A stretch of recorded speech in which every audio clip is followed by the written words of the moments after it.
And have you ever wondered how a big superhero movie could possibly flop at the box office? It's rare, but when it happens, it gets everyone talking. And you know, and before we dive in, don't forget to subscribe to the channel and hit that like button to stay tuned for more.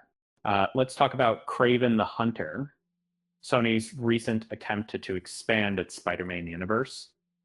The film opened to what can only be described as a dismal weekend, pulling in just $11 million domestically, the lowest debut in the franchise's history, starring Aaron Taylor Johnson as the titular character Sergei Kravenov and supported by an impressive cast, including Ariana DeBose and Russell Crowe. One would expect it to perform far better. Unfortunately, after 9 weeks in theaters, it managed a total of just $60 million globally, making it one of the lowest grossing superhero movies of all time.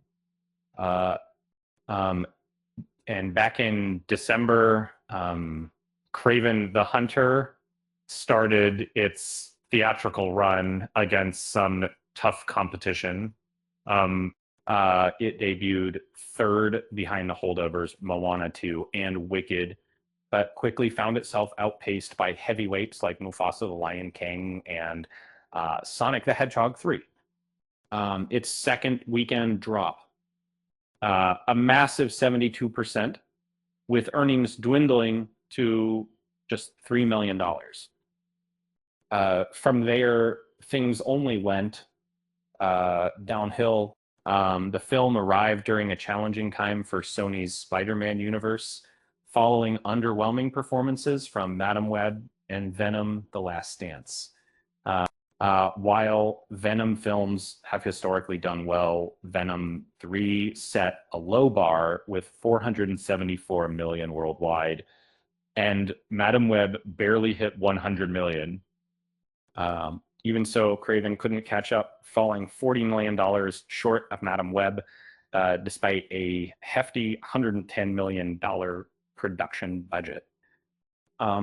If that wasn't enough, uh, Kraven found itself in historically bad company, and it became the lowest grossing superhero movie since 2020's New Mutants, which released during the pandemic, and the worst wide superhero release since 2005's Elektra.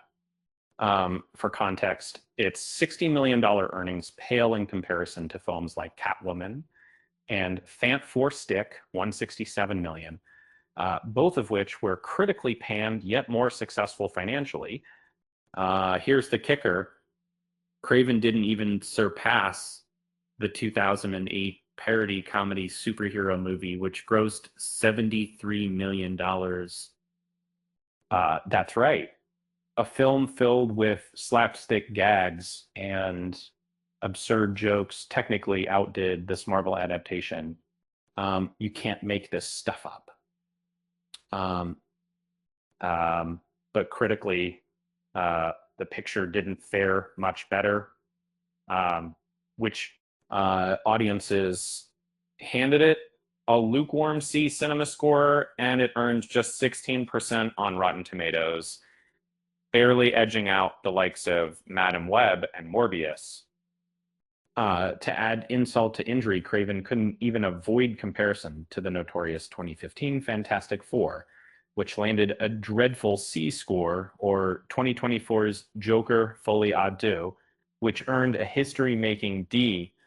At this point, films like Kraven beg the question: are superhero movies getting oversaturated, or do audiences simply demand better? And whatever the case, let's not forget the irony here. Kraven, the ultimate big screen predator, seems to have been hunted down by audiences instead. Someone should have warned him about the dangers of box office survival. And guess even superheroes can't outrun some add reviews. With that said, thanks for watching, and until next time, I'm Mum.